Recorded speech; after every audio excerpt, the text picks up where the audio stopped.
Hello, good morning, and welcome everyone.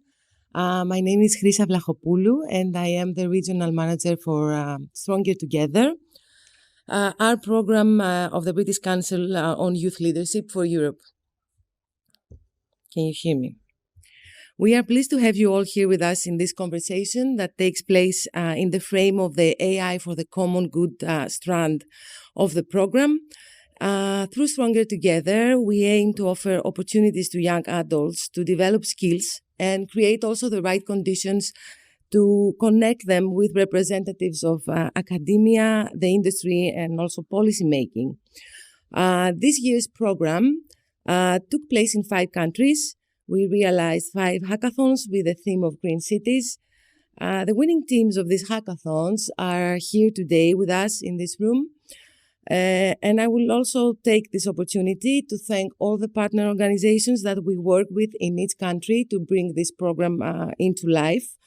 Our trainer and tech leader, Mike Lloyd from LearnTech, who has designed and delivered our AI trainings during the hackathons, and he's also here with us in this room. And also my colleagues in each country, Victoria Kyriaki, Nefeli Lapa, Marilena Kyriakou, Tina Tarian, Aoife Ward, and Sorcha Kebe. And I would also would like to say a big thank you to our panelists and moderator who have kindly accepted our invitation to be here with us. And of course, the young leaders from 5 European countries, Cyprus, Hungary, Ireland, and the UK, who are here today with us. And they are going to be sharing their ideas and thoughts and engage in a conversation about how AI can be used to create a positive impact and respond to global challenges. I forgot to mention that we also have a Greek team here, so yes. And thank you once more for joining us on site and online. And we really hope that you find this conversation insightful and interesting. I'll give the floor to Karin Rudolph, our moderator.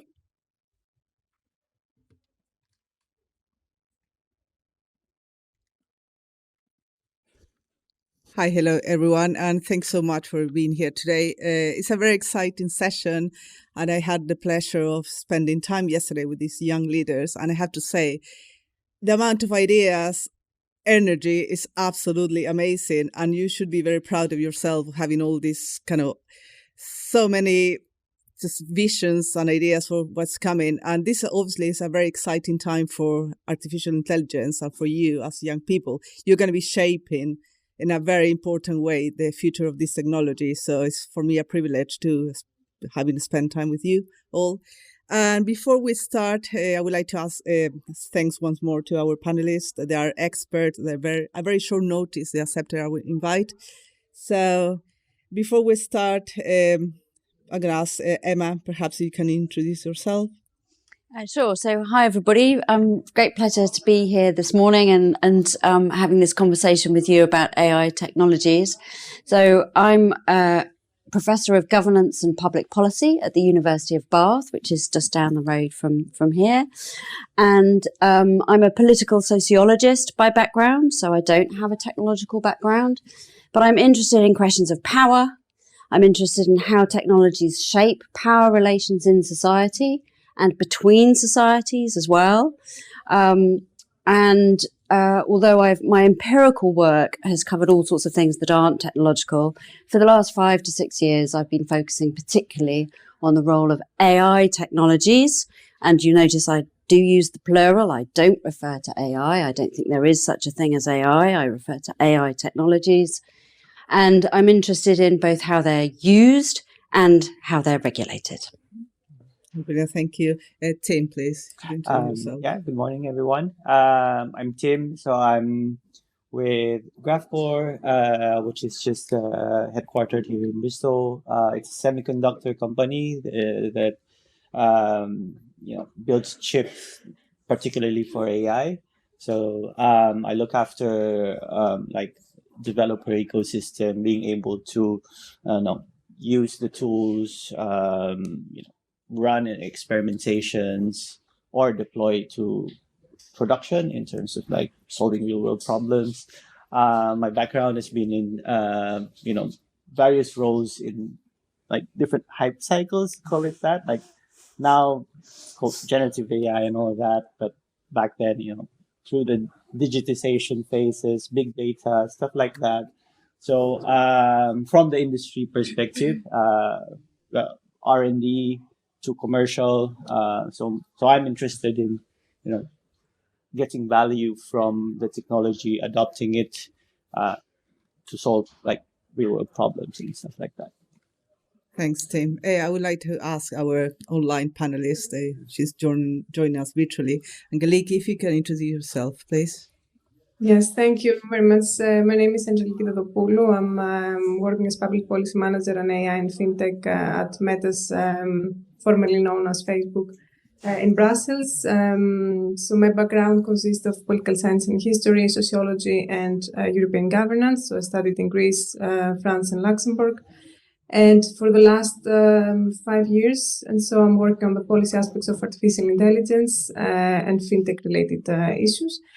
And I'm very glad to be here with all of you and joining virtually. And I'm very happy to see also a very big representation of the Greek team. And I look forward to the discussion and exchanges on this important topic. That's brilliant. Thank you. Finally, Nirav, if you can introduce yourself. Thanks so much. I'm glad to be here as well. My name is Nirav Ajmeri. I am a senior lecturer in AI at the University of Bristol. My work is on AI, multi-agent systems, which is also like a subtype of AI. And then I have emphasis on ethics and privacy. So this is what I'm looking at. Broadly, my work tries to facilitate ethical and fair socio-technical systems. When I say socio-technical systems, I'm thinking about humans, organizations, and agents working together. So those kind of systems, how can we facilitate ethical and fair socio-technical systems very broadly? So that is briefly what I have been doing so far. Brilliant, thank you. I'm going to introduce myself very briefly as well. So my name is Karen Rudolph. I'm the founder of Collective Intelligence, which is an AI ethics and governance consultancy based in Bristol. And I'm going to be moderating today the panel discussion. And we want to keep it really as a kind of dialogue, as a conversation. So we're going to keep it informal, if that's okay for everyone. And so these 5 young leaders, they have been working through some ideas, some comments, some suggestions they're going to be sharing with our panel discussion, our panel experts. So I'm going to start with you, if you can introduce yourself, your name and your country, and then we're going to go into all your questions and suggestions, please. Hello. I think it doesn't work. Right? Yeah, it's not working. Try now. Yeah. Hello. Yeah. Hi, my name is Floris. I represent the Cypriot team. I'm Nick Flanagan. I'm here from Ireland. I'm Artan Ihan, and I'm here from Ireland as well. I'm Omar.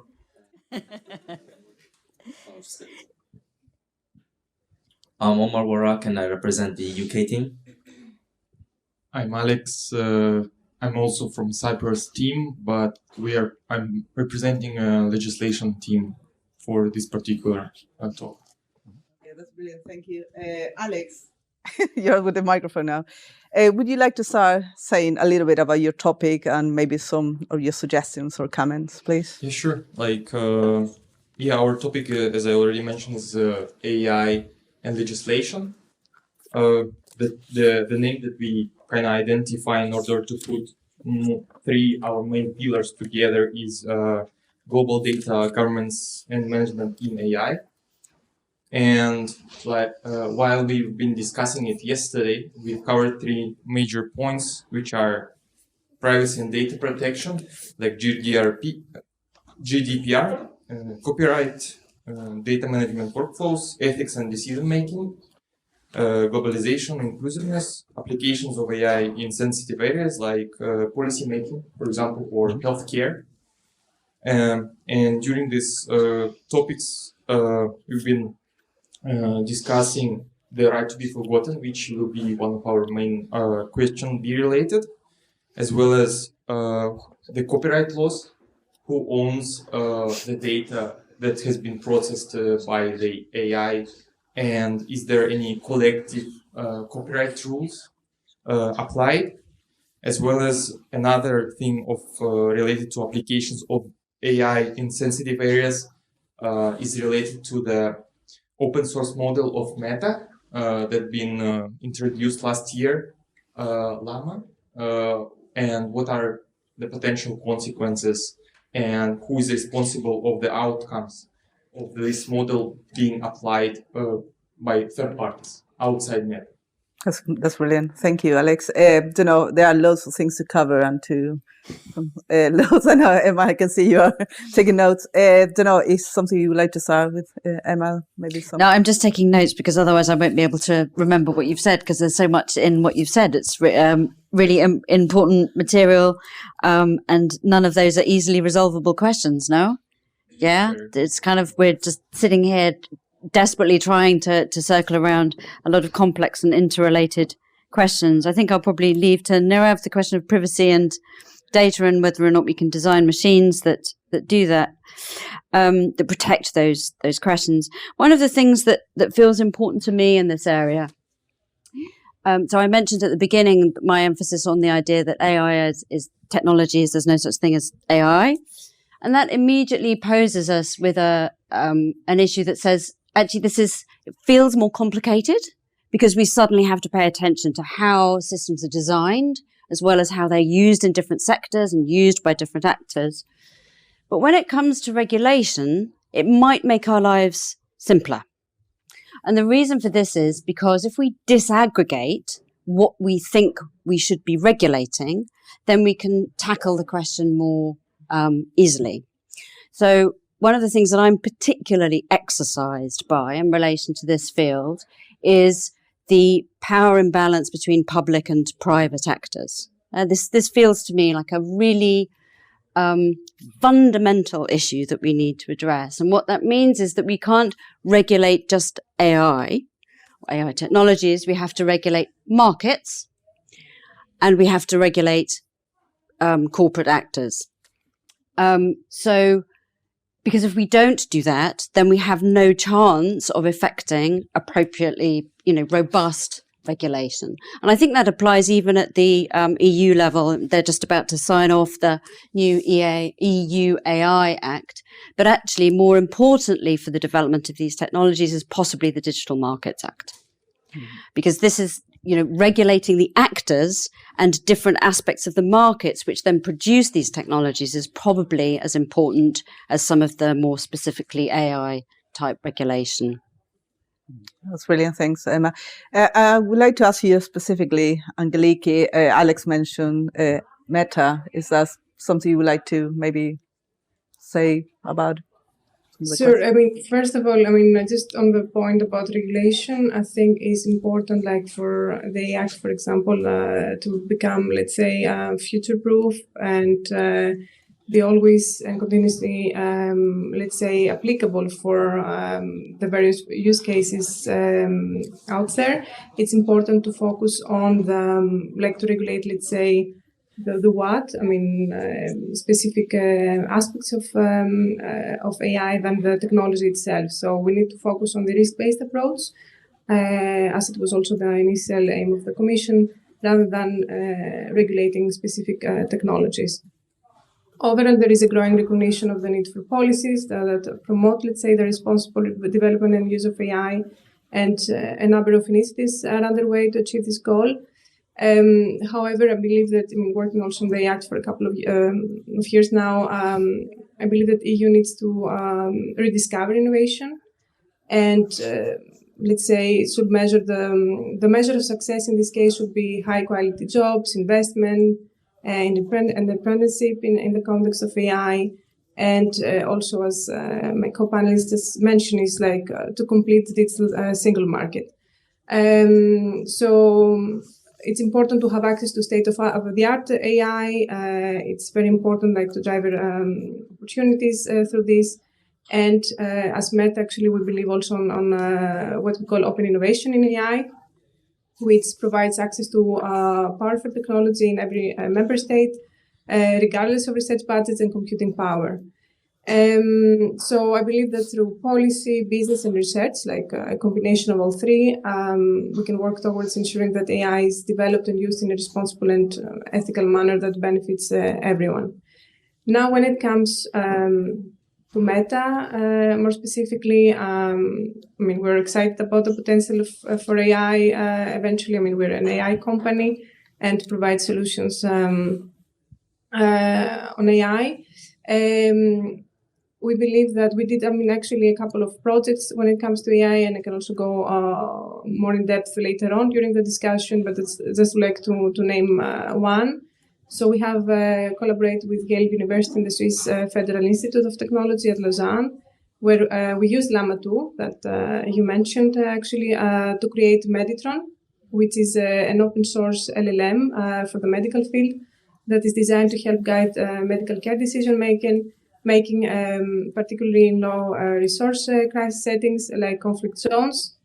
And we also collaborated, for example, with Mayo Clinic, where actually that published leading research demonstrating actually how Llama 2 has made possible for automating role tasks and enhancing also human expertise in the field of radiology. This in a nutshell, and like just to conclude, because you touched the very important topic, regulation. Again, I believe that it's important that Europe, but also every country, focuses again on the opportunity that AI offers and not overregulating, because overregulation can easily hinder innovation. Brilliant, thank you. I can see Nirav, you're nodding. Is something you'd like to add? Anything? I'm just generally trying to understand it from the field of regulations and legislations, as our other panelists mentioned. I think some things that something that Emma mentioned was about. Can you keep the microphone? I cannot hear you. Oh, is it better now? Can you hear? No. Maybe with the hand mic. Yeah. That one's not on. Can you hear me now? Yeah. Oh, yeah. Oh, thanks. Yes, I was thinking about a power balance that Emma mentioned earlier, and the variety of things that happen, and some things that we have been thinking around in that thing, whereas like a lot of times decision making happens, and in decision making it is often like say one person makes decision that affects several other people, right? Say one stakeholder or one user makes decision that affects several people, and that one user uses a tool, say AI. In other scenarios, you think about wherein a group of people make decisions for several other people, and these would be, so you can think about say council members making decisions for the citizens. So that is another scenario. And then so there's many to many scenarios. So one was one to many. One person decides for everybody. Say Karen decides where do we go for lunch, for instance.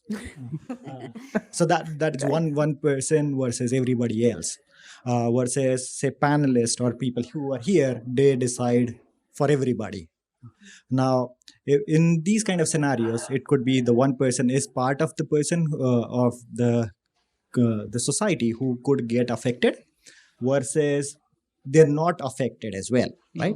So some people are affected, some people are not affected. So we have to consider. So when we start, my broader idea is when we start creating systems for future, we want to take into account such kind of scenarios. One to many, many to many, who are affected, who are not affected, who is involved in the decision making, how do we consider fairness in the decision making. So all of this this happens when we have power balance. So we have to start thinking about such things. When we start thinking about such things, then there has to be some kind of regulations around it, or certain things may emerge over time. Say this thing does not work, and it could be because of the culture, because of the scenario that we are in. So we have to start thinking about such things as well. So we have not something that applies to Bristol would apply to somewhere else, right? So you all come from different countries. Certain things apply in your scenario versus that may not apply somewhere else. So you'll have to start thinking about such things or like in future. So that is what I was thinking about when we started about power balance. We already discussed LLMs, so I don't want to go into too much. But I think something that was mentioned was about responsibility. So you decide to use, because this is open source, a lot of companies would, smaller companies or say individual developers start using those things to offer their own offerings, right? And then who becomes responsible? So I think the broader idea is you would want to capture accountability. So if you look at like fate, like fairness, accountability, transparency, explainability of AI, you'll have to start thinking about accountability that way. And if I say this is not new for AI, so in everything that we do, say somebody makes a car, say a car maker uses parts from various companies, right? Say some engine you borrow, and then so you're driving a Honda car that may have some engine from some other company, but then a user is using it. So who becomes accountable for something goes wrong? So you have to start thinking, you cannot blame Honda for everything that happens. Possibly the user was not using it well. Or people who revised it or say did something on top of it, would they be accountable, or would the person who's driving was accountable? So you'll have to start thinking about it, or we have to start thinking about it, and there would be regulations around it. Brilliant. Thank you, Nirav. Anything I don't need that. I don't think. Yeah, I wanted to follow up with a question actually, given what we've said. So it seems to me that we've got a couple of things that are quite challenging for us when we think about regulation, which is where should we regulate? Yeah. So I mentioned the EU, but you're all from specific countries, which we've already acknowledged means that we come from different cultures and norms and expectations. And did you have a discussion about the challenge that AI technologies pose for that kind of idea of a classic way of regulating? Yes, the whole idea of one state or one company or one stakeholder trying to control the overall process, it's not going to work out with any huge global technologies, and we have a pretty strong concern about it during the discussion, of course. We are also been trying to think through the ways that how to navigate through all of the there are two parts of the problem. One is that how to bring everyone's voice, how to support the inclusiveness of all the parties, and like globally the world itself, it's quite a complex structure, as well as AI is evolving that fast that some policymakers and states, they cannot cope up with the pace.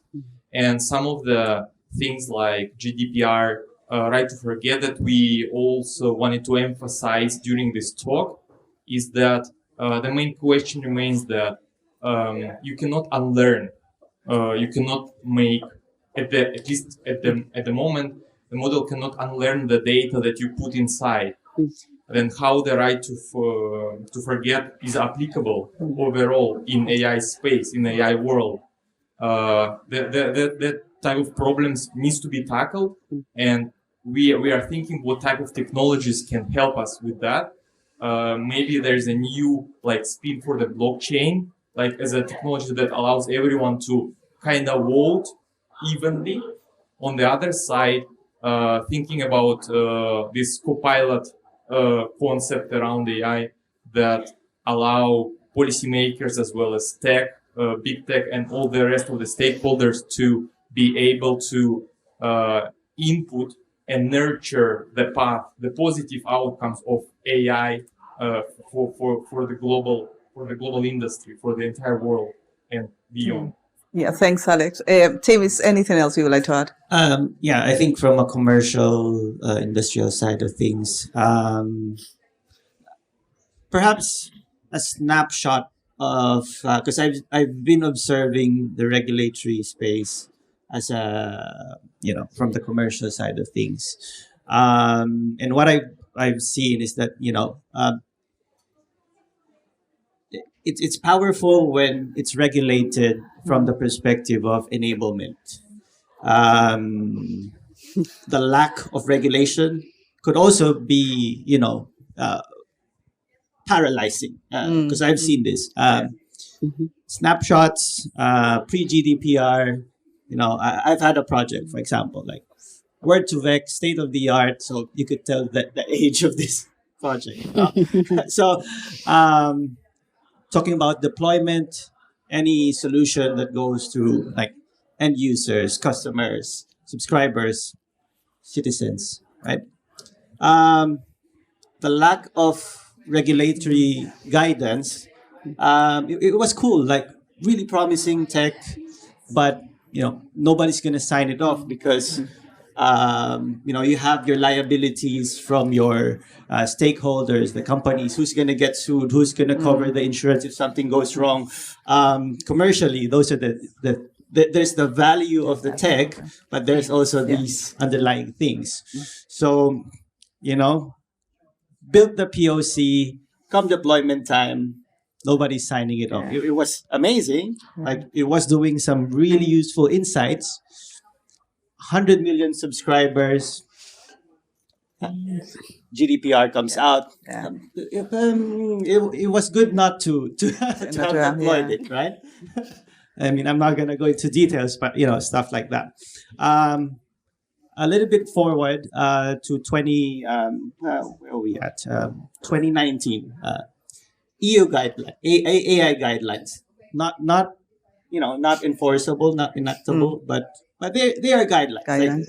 At least like I've seen it from like vacuum where what is this? We've talked about like right to forget. Like what are you actually?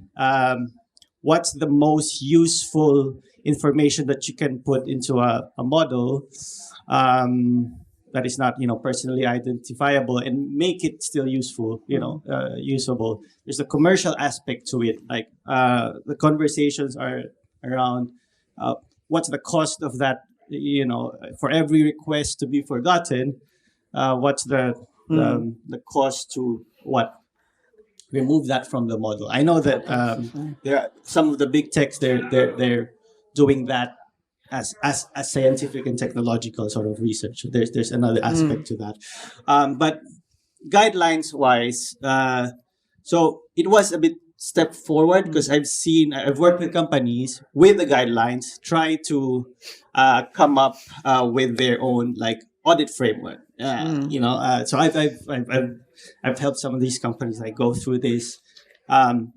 It's guidelines. Yeah, they're voluntary. There's still some risk. Someone will accept the risk that, we are adhering to the guidelines.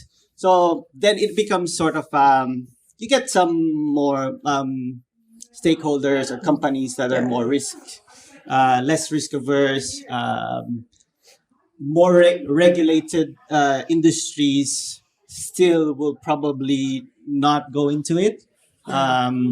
But again, those who have paid the attention, dug deep into those guidelines, and actually looked at, okay, we're talking about they have to pay the cost of digging deep into the guidelines and understanding each and every number. Because I sat down with an executive, like trying to explain the business impact, the risks involved in like precision recall terms. You could have just tell them like precision recall, like you go down to the very detail because it wasn't really clearly laid out yet what it was. And commercially, like if you have 100 different AI products, if you have to go through that process, it's not sustainable. It's not viable. So again, there is some improvement, but the likelihood that things are gonna get deployed where the value is extracted from is still, you're still a bit not there yet at a scalable and sustainable way. So now we have like actual enforceable. I think that's a really good point, and we discussed briefly regulations, and it feels really important now to maybe touch another subject which is kind of related with ethics. I would like Nick, if you can please tell us something about it. So I'm Nick Flanagan. I'm representing what was originally the other group. We were given the additional task of taking every point that didn't fit into a specific topic and deciding where it fit. And the first thing that our group came up with was that we were all quite shocked that ethics itself was not a topic on the board already. But specifically the fact that ethics had been mentioned in how we deploy and how we interact and how we apply different areas of AI. But humans had not been used at the center of what we consider ethics in relation to AI. So our question and our area of thinking was more in relation to the human question in relation to AI technologies. So we took in our own notes and also the notes of everyone who participated yesterday and categorized this into two more general areas where we see this being in need for immediate ethical questioning or effect or more conversation, which was academia or general education and industry. So in relation to academia, we talked from the very beginning, how ethical is it to introduce AI as a tool into primary schools? How young is too young? Because if you introduce it too young, it's an incredible tool for education, but then do we hinder the natural social learning progression of, what education represents now? Also, then do we take something away from young students by offering them an amazing possibility and a skill set and a tool, but taking away things which are inherently human, which is the social ability to learn and to really deeply understand something before you get the additional help. So then we started discussing moving into higher educational structures and the need for flexible teaching strategies in relation to implementing AI in higher education and what this would look like in different fields. My own field is visual arts and fine art education, which is a hot topic in relation to AI. And just asking larger questions about whether we see as individuals or as different academic departments or industries, whether AI is representing more of a threat or a opportunity. And that's not necessarily a black and white area in relation to our individual ethics. It can be a constantly shifting area of multitudes of gray, and that it's quite difficult to define where we currently are because it's constantly changing, but also that it's quite personal, which makes it difficult on an academic, institutional, and industry level.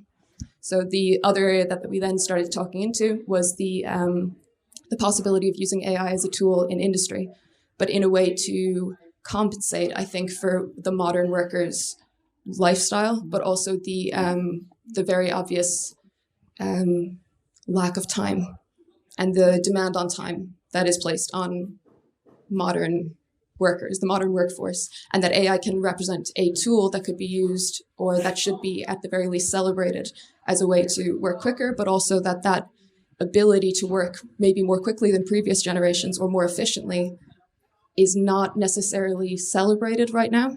It's if you finish your job earlier, you get another job. Or you feel that you might still have to work your 8 hours. So we were discussing the ethics of the quality and the quantity of work that you put out versus the set time that's expected of you in your jobs. So my question for you specifically was maybe where you see the balance between risk and opportunity in your specific areas in relation to the human input and output of AI. Yeah, it's a big question. Thanks, I apologize. Nick. It's a very complex area, and it's brilliant to see now people are talking a lot about ethics applied to AI, because a few years ago it was like nobody was even thinking about this, or very few people. I see, Angeliki, I think you had something you would like to say regarding this point. Just a couple of reactions, actually, of what has been mentioned about, for example, liability.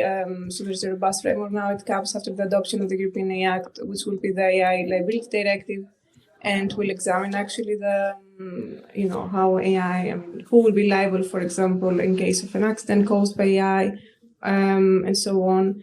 It was also blockchain technology mentioned as a solution to actually for data, like you mentioned something that blockchain can be used for data retrieve or something, but I mean everything that goes into the blockchain cannot be deleted, so it's against the principle of the right to be forgotten from GDPR. So I would not really see how but yeah, I'm happy to hear more about your views on this specifically. And there was also a couple of things raised about privacy as well and fairness.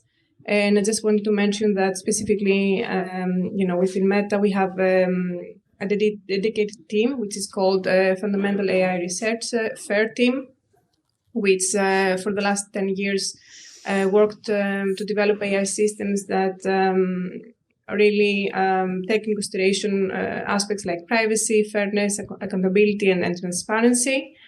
So before we release an AI model or product, what we do is what this team at least is doing is works to identify, evaluate, and mitigate potential risks, so that any remaining residual risks do not pose an acceptable level of harm to users.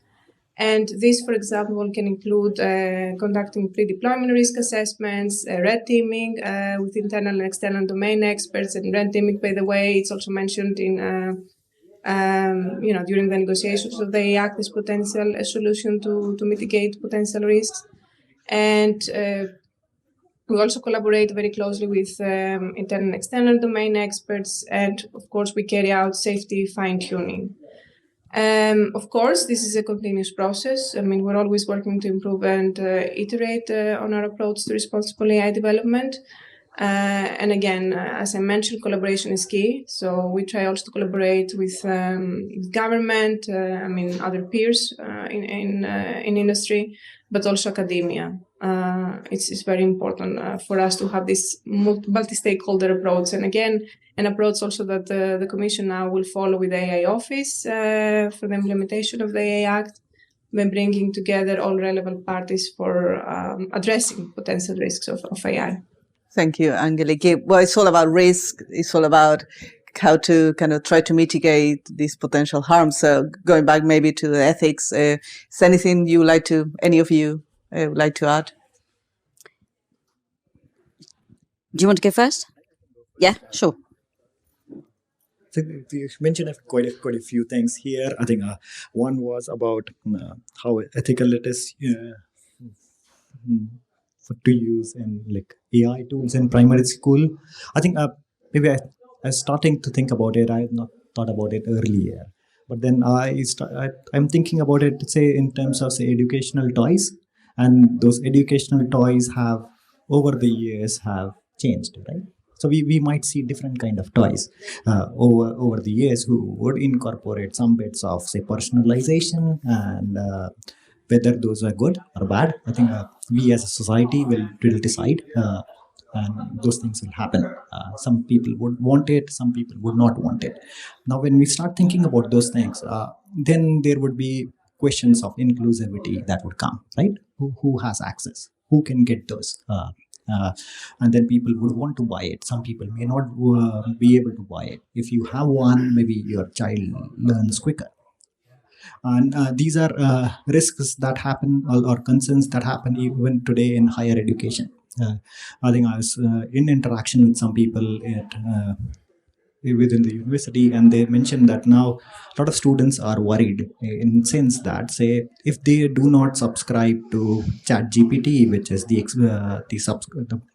expensive one, like the paid one, they go into lag behind, because their understanding is, if you use GPT-4, for instance, which is paid, you can do your assignments faster and better.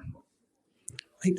And then but not everybody can subscribe to it, right? So then there are questions around that. So how do we address? Like, people are concerned, but how do we address the concerns of inclusivity? On the other side, if you're thinking about, say, Horizon Europe, or say UKRI, what we are doing there is, say, we're making every research that happens is open. So anybody can access it. Similarly, things around that could start becoming open, everybody has access to it. So, but these are still open questions. Like, people have legitimate threats and concerns, but things would happen slowly, and I'd like to hear other people's thoughts as well around that. Nah, if you like to. Yeah, I think my is my mic still working? Yeah. Okay. Great questions. Well done. So I think I'll probably be brief. I'd like to answer both and maybe put out some provocations. So I'll perhaps be a bit briefer on education. So my answer to that question is there a time when it's right? When is the time right to think about AI technologies? Well, I'll go back to my first comment, which is there are many tools. They're not all equivalent. But also they're technologies. So technologies are there to solve problems. So when I think about primary school, or indeed secondary school, what's the problem that AI technologies are supposed to be solving in our classrooms? But I think what are the problems we have in classrooms? That's not a problem that AI technology would usually be able to solve. There are some exceptions. But, when I think about school, that's about learning. It's not about exams. It's not about outputs. Education is about a process of development of children. I don't see what an AI technology is going to add to this. And in fact, I would imagine it will diminish the rich alternative possible ways of interacting both among peers and with staff that an educational environment should provide. I also would completely lean into that question about inclusivity. AI technologies are incredibly expensive. I do not see that a tool that does not have, does not represent a clear solution to a clearly defined technological problem, and spending our money on that is a good use of funds. Yeah. And in all of the countries that we come from, we have public funds that are spent on education. This does not seem to me to be a sensible use of our resources, of anyone's resources. And we'll come back to the sustainability question later. So that's obviously, a bit of a provocation. It's perhaps I sound a bit dogmatic, but I feel quite strongly about it. So at kind of higher levels of education, university, I work in a university, we're all kind of facing the challenge of how to deal with large language models and ChatGPT, and, they're really fun, yeah? But there is a question of equality. But I have a bigger concern, and that goes back to my issue about learning, that learning is a creative process. It's a problem-solving process. It's a process that requires us to speak to each other and talk to each other. And we invent new problems and new ways of thinking. Large language models are based on what we already know and what we've already produced. That is not what education is for. Education is not for repeating things that we think we've already done, but it's about thinking things through in new ways and resorting back to a large language model that's based on often pretty low grade and poor quality input, to be frank, is not going to be the best use of our resource. It's not to say they're not really handy. Yeah. So these kinds of models, particularly the open access ones, we can type things in, we can get a first draft or something. It's not the case that they're not fun or can be useful for some tasks. But the idea that they are a go-to tool in our education environment seems to me potentially problematic. There's a whole other question about the age at which we might be using AI tools, because we know that AI tools are also about collecting data. Yeah. So I'm a parent of older children, but I really don't want data being collected on 2, 3, and 4-year-olds via the use of these tools. And that is exactly what these edtech tools are really about, it seems to me. So I have a lot of problems, and as I said, I'm very dogmatic. So happy to hear alternative views. I like having robust conversations.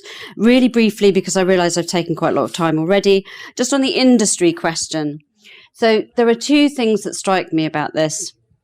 Is the first, I think we need to foreground something that's often not discussed in relation to the role of AI in particularly advanced economies. AI technologies depend on huge amounts of labour, particularly those based on kind of personal data. They require people, usually in very poor working conditions, to clean, label, aggregate, re-aggregate, recombine data in often not particularly pleasant circumstances. And that is cheap labour. That is not some magic tool. It is, so the way in which we think about AI technologies and their relationship to work has to foreground the actual labour, including the unexciting, mundane, not well rewarded work that goes into their production. So if we're going to use AI tools to liberate my work environment, I don't want that to be at the cost of someone else's working environment, probably someone who's living several thousand miles away in very different circumstances to me. And that's a normative and ethical position that I would like to stick to. The other thing I would really like to foreground is, for me, the main question about the use of AI technologies in the workplace is not the liberation of me as a highly paid professional, somehow my job being displaced by ChatGPT, for example.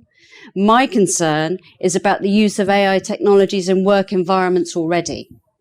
AI technologies are very widely used in a large number of environments to monitor and shape workers' behaviour and to get them to produce work in particular ways. And we know this exists across very large employers. That involves keystroke monitoring, it involves email monitoring, it involves monitoring devices as people work in warehouses. There's a telephone monitoring. There's a lot of ways in which actually our work environments are already saturated with these kinds of tools, but they're not there to liberate our work, but they have been adopted by those who could afford those tools, who are employers themselves, and they're used to monitor and surveil our working environments. That, I think, is something that I would foreground in this discussion. I don't think it's easily resolvable, but I would really like to foreground both of those much more above the idea that we're somehow all going to have our jobs replaced, because those things are happening now, and any job replacement depends on both of those other things. So thanks, Emma. Maybe something else you would like to add before we go to the next topic? Tim? Just on because a week ago or two, I was just in a roundtable discussions with corporate decision makers, and the question came about was, how do you define the ROI of deploying or running a POC or something like that? And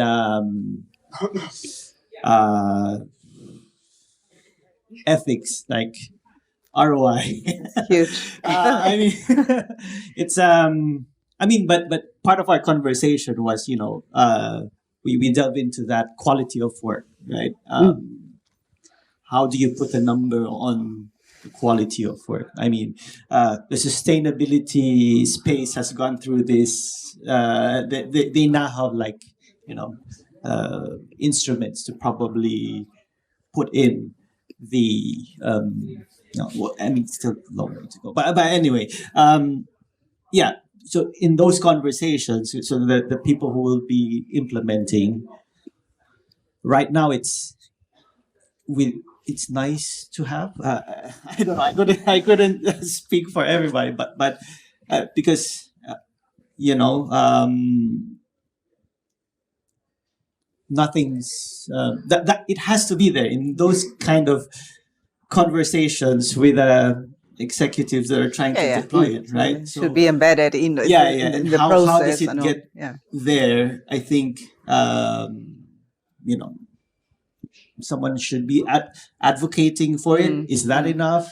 Or should there be a stronger enforcement? Yeah, a process or something. Right? Yeah, I think it's something was mentioned also was accessibility and inclusion. So maybe I would like to go to the next topic. If you would like to. Hello. Yeah, our topic was accessibility and inclusivity in AI.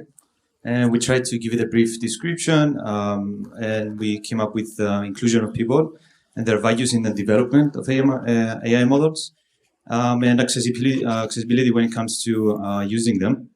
And I wanted to give a little bit of a positive light on what we've discussed. So we wanted to briefly mention how AI has a positive impact on accessibility. So there are technologies like AI-assisted technologies like speech recognition and voice-based assistance. And we also have a bit of a different view on education because we believe that it can make education more inclusive and personalized. Yes, agreed.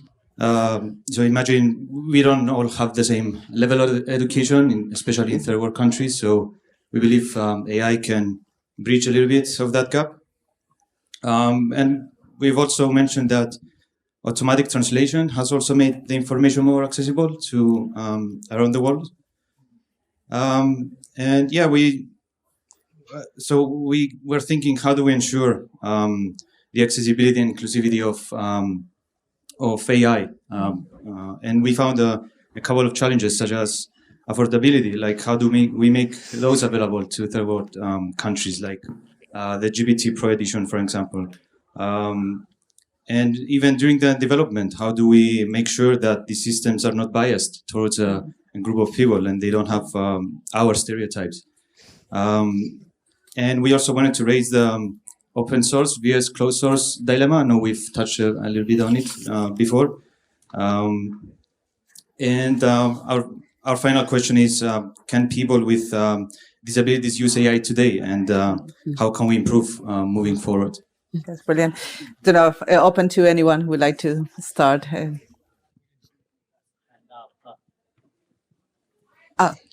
Okay, Angeliki, are you? Maybe to react to especially on the point of inclusion and accessibility. We believe, of course, that AI should work well for everyone, which is why we continue to develop also and scale tests and tools that aim to minimize potential bias and enable at the same time more inclusive and accessible AI. I understand also the concerns that the former speaker actually mentioned. So one aspect of fairness in AI relates to how AI systems may affect people in diverse groups or groups that have been historically marginalized in society.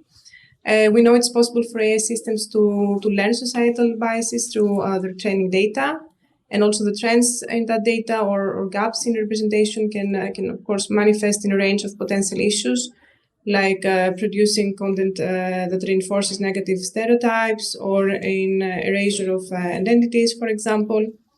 At the same time, we understand how critical it is to respect privacy for sensitive demographic data, for example, even when it is being used to measure and close potential fairness gaps. So what we do is we work to create and distribute more diverse data sets that respect privacy, first of all, and represent at the same time a wide range of people and experience. And this eventually also allow and enable researchers to better evaluate the fairness and robustness of certain types of AI models. So, for example, we have publicly released Casual Conversations version 2, and I'm very happy to share afterwards the link to have a more thorough look, which is a consent-based dataset for evaluating trained models in computer vision and audio applications by measuring their accuracy across a diverse set of ages, genders, languages, for example, but also skin tones and more. So like this, the data are less biased. And we're also furthering more inclusive and accessible AI by increasing language accessibility, which also heard and coverage through a project we have, which is called No Language Left Behind, which is the first of its kind project that open sources under a non-commercial license. And their AI models are capable of delivering high-quality translations between 200 languages, including also low-resource languages such as Asturian, Luganda, and Urdu. So I'm happy to share more information, of course, and relevant links after our conversation today. Thanks, Angeliki. Yeah, sure, we could add the links. I'm sure we can do that. Nirav, I can see you have the microphone. Are you ready? I think you raised a lot of good points here. I think a lot of these are open questions. You also talked about the positive things that could happen, which is actually good. I think we saw during the COVID times, like a lot of MOOCs, like online learning that started happening, and that opened up the space for a lot of people who did not have access to, say education, for instance, right? So that happened, but then there was also a downside of it. Not everybody had a smartphone, right? So people had to buy smartphone because teaching in primary schools or secondary school was happening on smartphones, and then in that case, there were households which only had one phone. Households were not very big, right? So if somebody's learning online, then you need space. That person has to be put in some room, but there's not enough room in the. So there are a lot of downsides as well. There's positives as well as downsides, but the challenges we see here are analogous to the challenges we have seen before, right? So there are slightly different challenges, but there are analogies that we can make with other challenges that we have seen before. Talked about bias and stereotypes that happens. We've seen how large language models in certain cases have biased. We've looked at fairness kind of scenarios wherein the classical example is, say, who gets the mortgage approved, right? And there have been biases around that. The broader idea is when we want to start building newer systems, what we want to think about is bake ethics, bake privacy in design itself, in the design process itself. A lot of times when we're thinking about inclusivity or ethics, we're thinking about when AI is put in use. But what we want to also think about is when you're designing those systems, how do you bake those things in the system itself? And this is not new, is what I'll say. Again, we have been designing softwares for a long time now, and we have been designing systems for a long time now. Softwares or in general, any technologies have requirements. There are functional requirements and there are non-functional requirements. Right? So same way for AI systems, we are designing newer technologies. You think about functional and the non-functional requirements. Non-functional will be safety, ethics, privacy. We'll have to start thinking about it. Right? So bake privacy and ethics in the design process itself. And we can start thinking about inclusivity around that itself. So you make it as a requirement when you start building it. That is what I'll say on this. Well, thank you. Tim or Emma, if something you'd like to add. No, take it. I started taking notes because I missed out on it. But yeah, so I do believe in terms of inclusivity, like we always say AI is a force multiplier. So, for the good things and, the long tail. I've seen how, like for example, like the foundation models, the ability to do few shot learning, zero shot. I mean, that's great. Like stuff that you would use to take a few months. As I remember this, like something that you would use to take a few months to develop is a few weeks or something like that. So for the long tail of the AI adoption sort of space, like countries that have limited resources, then that's good. Like, but you have to be deliberate in inputting, like having that inclusivity and algorithmically, I think there is an algorithmic breakthrough that allowed it to be more realizable now. That this is not just words and all that, but you actually have the technology that lets you bring in without having to on the subject of data labeling and all that, right? Self-supervised learning is quite powerful because you don't have to actually label everything. Because I come from the Philippines. We have 180 languages among 100. So I was doing that data labeling, wherein back in the days, I was doing field work. I left because I got seriously ill because of that field work. And, every sound of, so I was in speech. So like every syllable and stuff, you would be phonetically labeling them. But it's amazing now that you can do unsupervised learning and self-supervised learning. So that's quite powerful, algorithmically. So there are other things as well. So, but yeah, I'll give you some. You have your mic. I have my mic. I'm sorry. I'd really like to have that conversation, but I wanted to come back on the inclusiveness because you were right. It was more positive. And on my notebook, I had said the only exception is the question of the role of AI technologies for potential inclusion. We haven't talked much about robotics, actually. So this is another area of AI technologies that I think gets relatively less emphasis.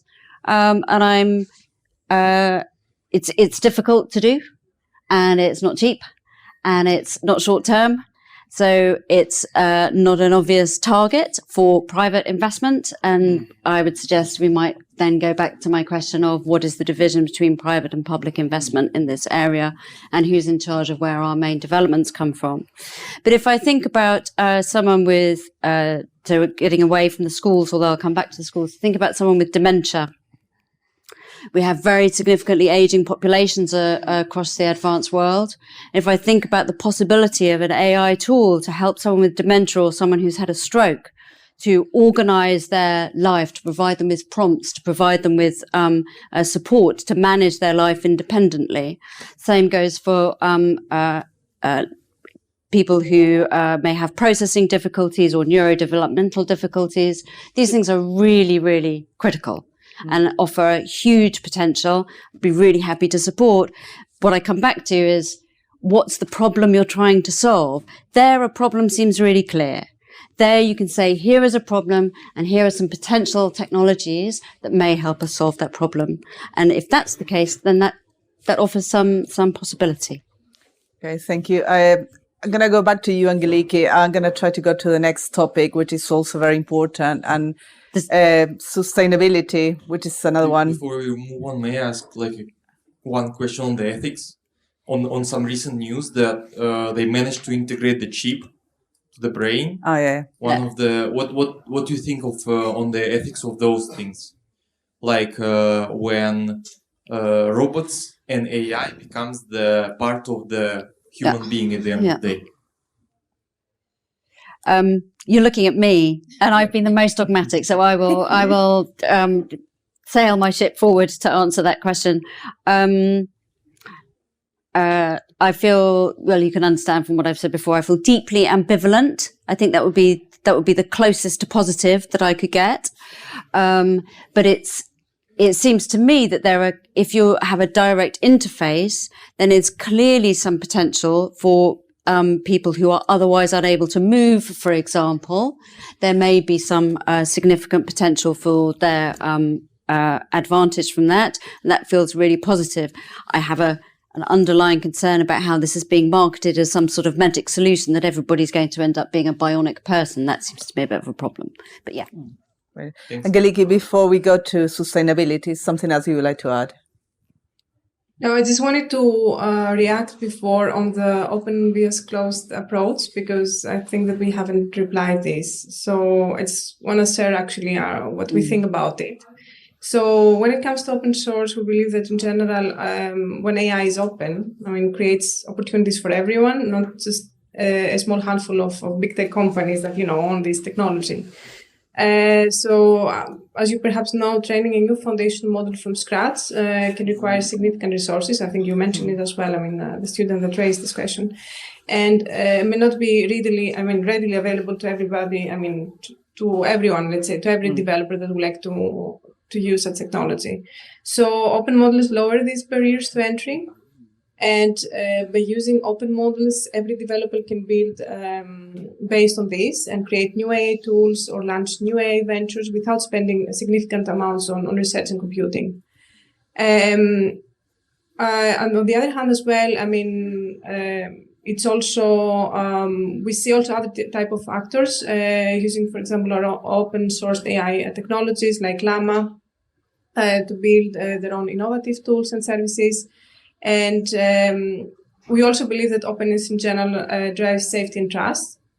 So if we see, I mean, if we compare at least closed models, may not disclose how they are developed or operate, meaning they are comparatively more opaque and require also greater trust in the developer to identify and mitigate safety and security vulnerabilities.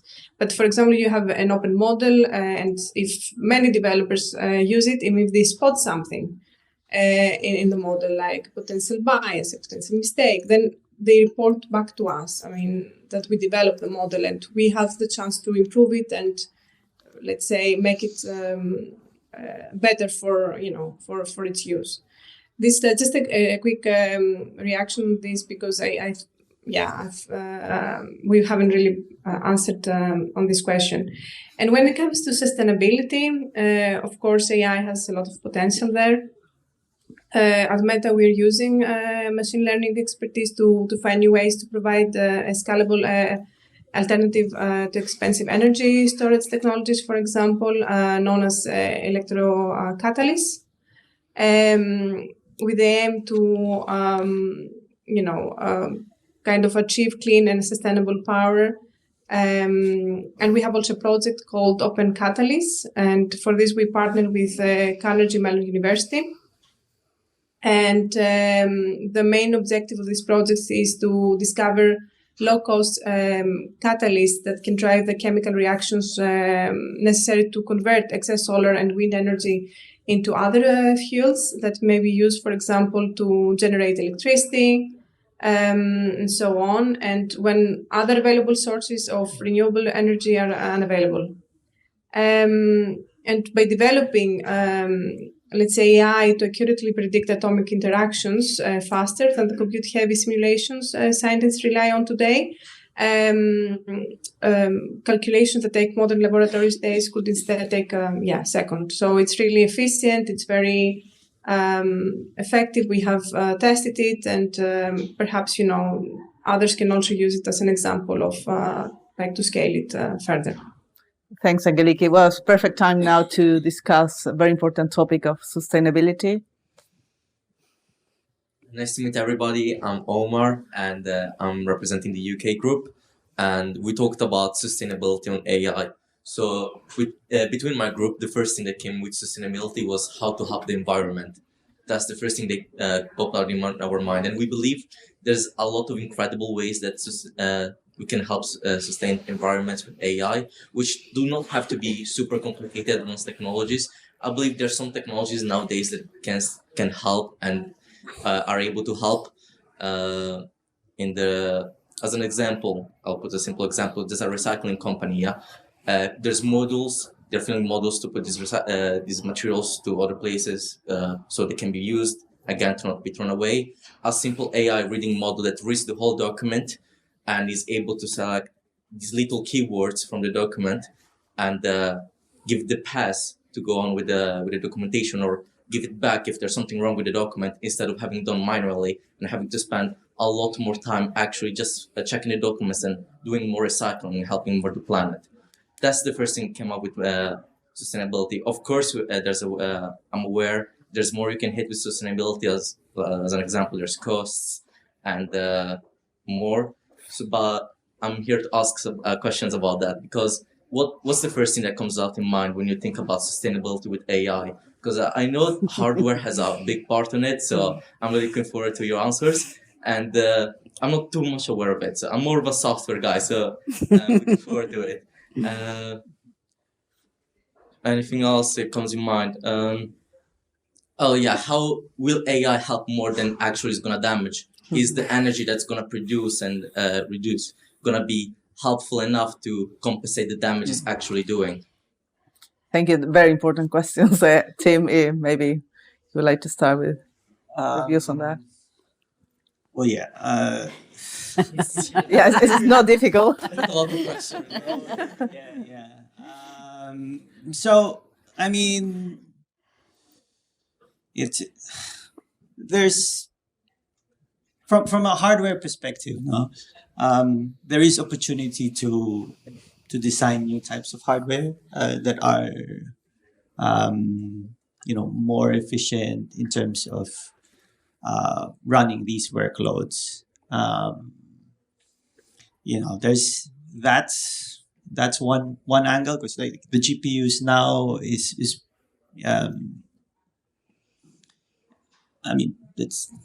it's not originally like designed for AI, right? So there are there are certain algorithmically as well, like there could be different algorithms that are able to handle solve the same thing but require less compute. Easier said than done, because we have been just like squeezing every inch of compute, trying to it's a harder work. So those kind of initiatives of like sparsity of sparse algorithms and all that. It's a software, but also it's a hardware problem, because the solutions we have now are based on, I think it was Google that said this hardware lottery. Like it's the best solution to the hardware and the software, and the hardware tends to be like power hungry right now. So that's how we're approaching it. I mean, your views as a hardware, hardware provider. Maybe so how we're approaching it is design a different algorithm, different hardware that is able to handle sparsity, for example, or be more efficient, so that you have a broader like search space of algorithms that could be more efficient. But there's a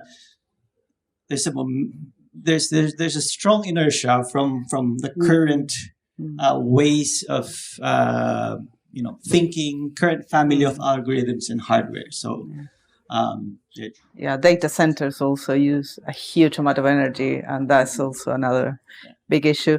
I'm conscious of time. We got another topic, but obviously, if you would like to add something, Nirav, Emma, to sustainability. I think you're right to raise the question of hardware. It feels really, really important. So data centers are not just enormous consumers of energy; they're also enormous consumers of water. So recently, there's been a couple of cities in the States who've refused to allow the introduction of any more data centers nearby because their water course is so depleted. So again, this is just a kind of a question of recognizing this as a really complex domain, but using that to kind of think about each individual component part. So, and I think about sustainability, there are many ways, I'm sure, in which these tools could downstream be developed to enhance our response to climate change. I really like the idea of that kind of recycling calculations, supply chain management.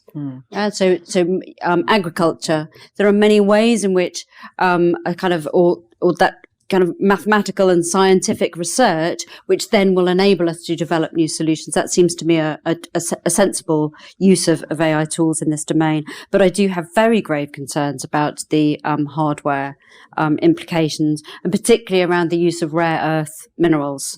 So the hardware doesn't just arrive, and get designed, but it also comprises these incredibly toxic, incredibly environmentally damaging extraction and production processes that we just haven't resolved, and that are causing conflicts around the world already and will continue to do so. Those things are only going to increase, I'm afraid.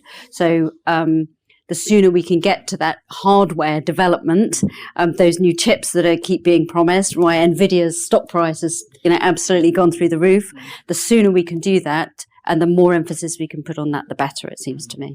Yeah, that's very important. It seems like sometimes we don't talk enough about all these issues. Nirav, something else you'd like to add? I don't have a lot of things to add here because a lot of things have already been said.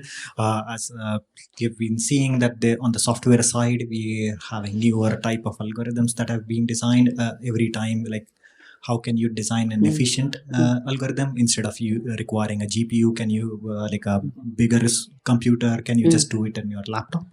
So how can you do that? So those are the things.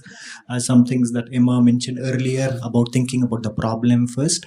So think about the problem that you're trying to address. So that becomes the downstream task. And then what your solution is about. So then there would be trade-offs.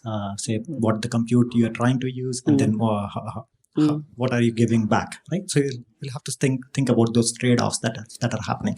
Maybe today it is expensive, but tomorrow it may be cheaper, right? So we'll have to start thinking about such things as well. Like initially things are expensive, but those get cheaper over time.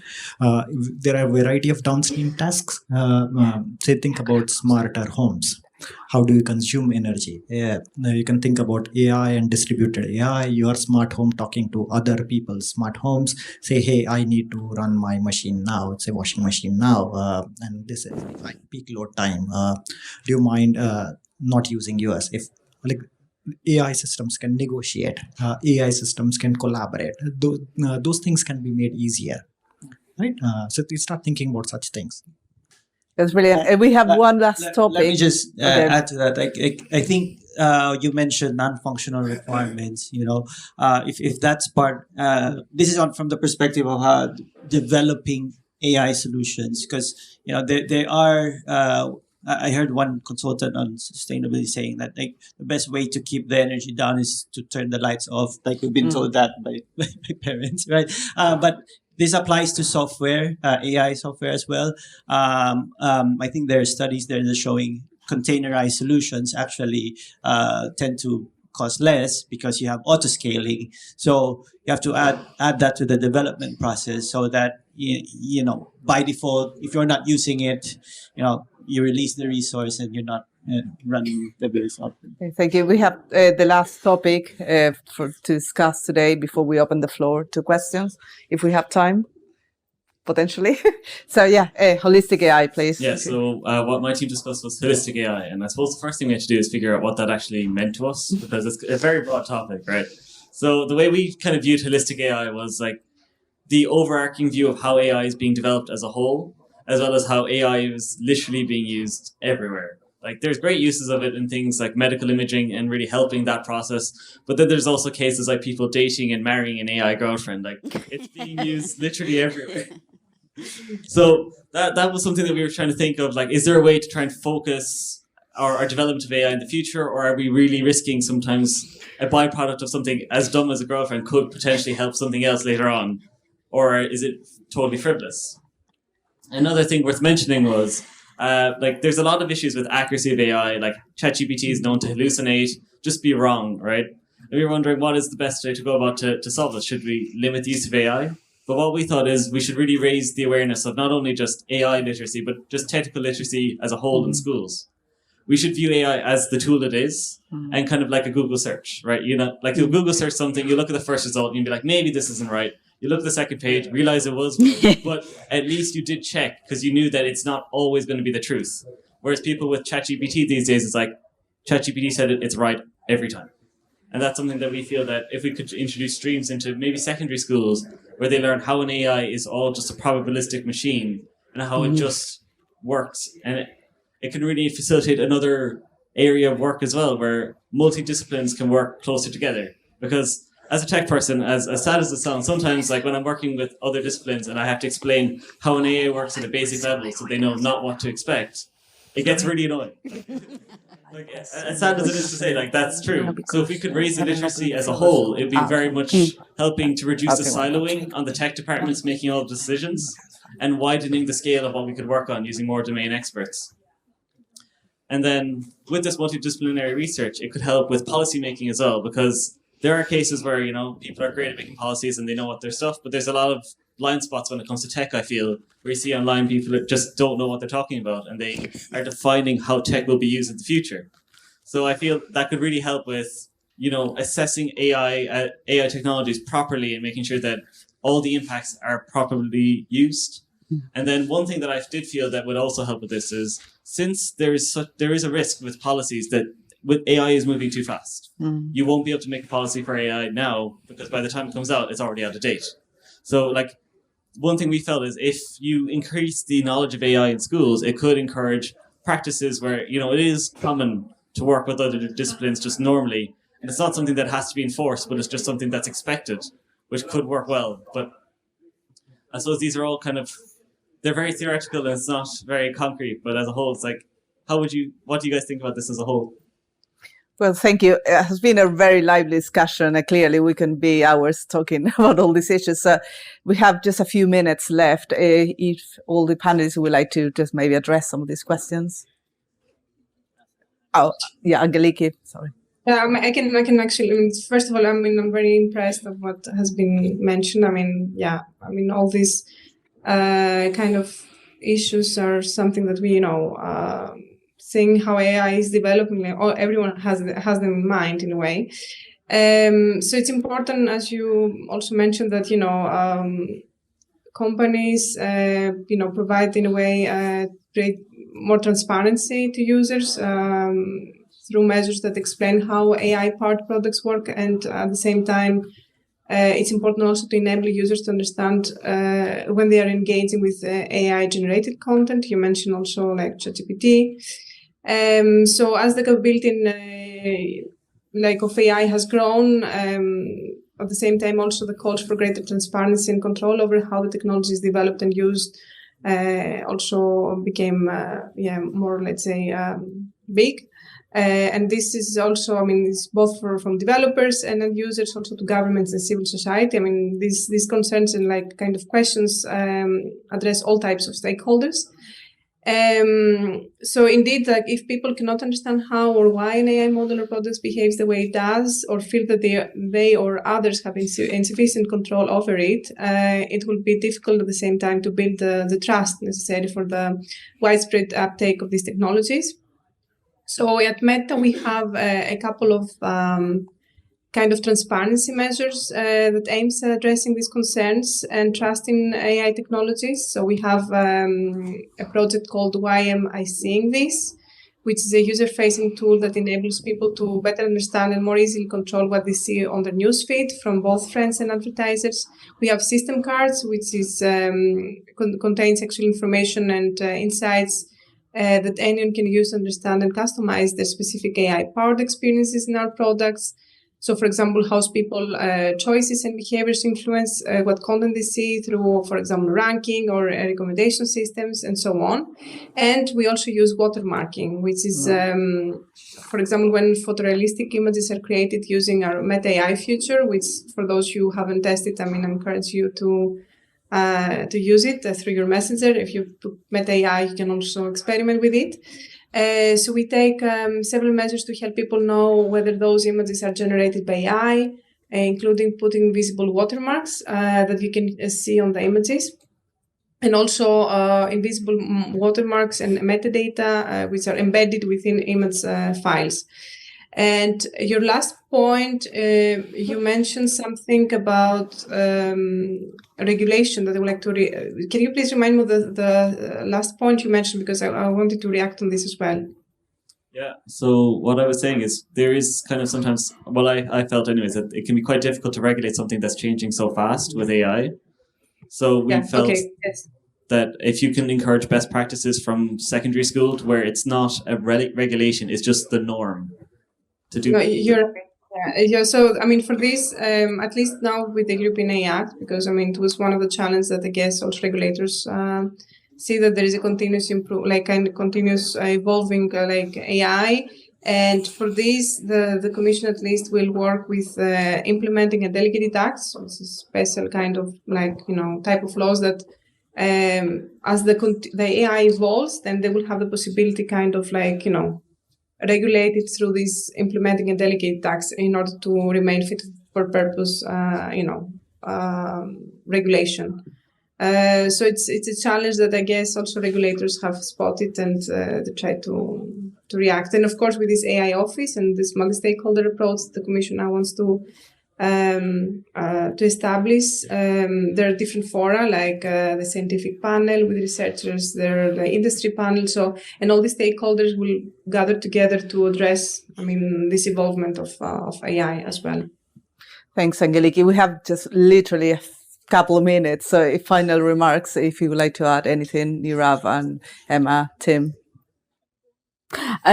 So on education, yes, just yes. But not just in schools. Yeah. So you mentioned the fact that, we have policymakers who don't understand these tools, and yet we're asking our parliamentarians to regulate them when they literally have no idea how they work. So there's a much wider piece of kind of public education to be done. And you're really going to hate what I'm going to say. I'm afraid you're going to be partly responsible for that because you work in the field and you have that technical expertise. So sorry if it's a bit boring. I recognize that it must feel very boring, but I would encourage you to continue to do so, because it's incumbent on all of us. So anyone who has any understanding of these things, it's incumbent on all of us to share that understanding with people who do not understand it. And it's not just the responsibility of school teachers or whoever, who of course also don't understand it.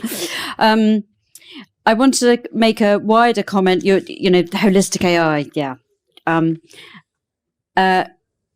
If I come back to the question of ethics, because it seems to me that brings together a lot of what we've been discussing, ethics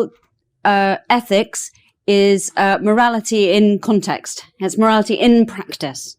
So how to make decisions about AI technologies, for whom and about whom, is always dependent on that context. And it's dependent on the alternatives that we have in front of us. And that's the kind of thing that should guide our decision making. It's not, does AI do this? Or does it do that? Or could it be that? What are our alternatives? And what are the criteria under which we might choose AI technologies or an alternative? And it seems to me that that's kind of underpinning quite a lot of our discussion today.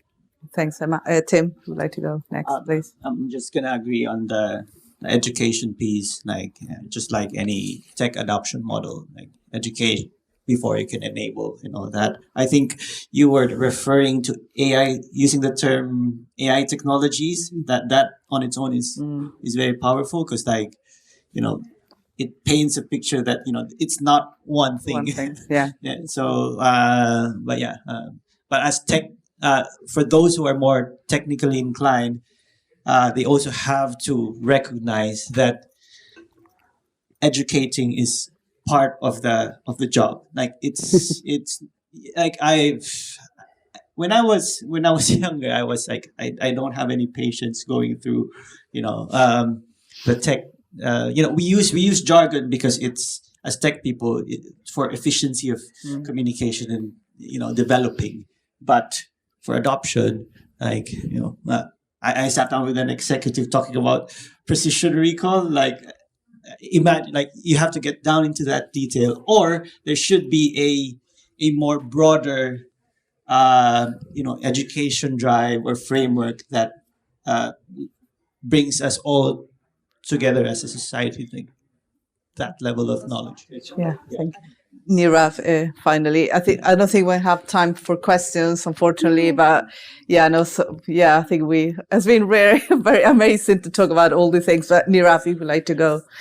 Thanks so much. I think I'll touch upon a few things that Emma and Tim mentioned. I think few things that Tim mentioned last was precision recall, right? So when we start thinking about ethics, what would be the newer metrics that we'll have to compute? We'll have to think about it.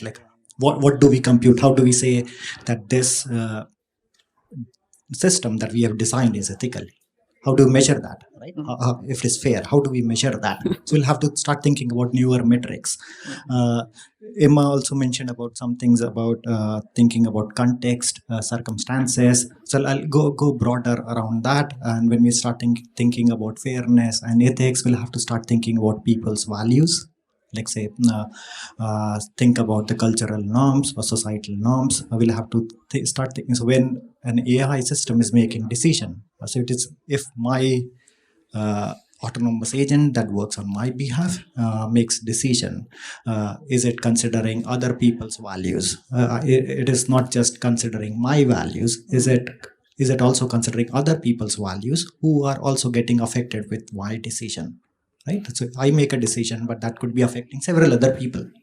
So how do you decide that? So consider values. Values don't align always. So value alignment is a big problem. Values and norm conflict. How do we resolve that? Values and goals conflict. How do we resolve that? So these are the things that we have to start thinking about it. So when you design systems of the future, we'll have to start thinking about this. But this is not new. Again, this is what I'll say, right? Because we have been doing it in software engineering or product engineering forever. So we'll have to go back to the requirements. And you as the scientists of the future, so you all be doing all of this. So we would like to see what all you do in future. That's brilliant. Thank you so much. I think that's all we have time for today. Obviously, loads of things to discuss. And yeah, unfortunately, we don't have time for questions. I don't know if you're going to be around for a few more minutes. I'm sure the young leaders would like to ask more questions.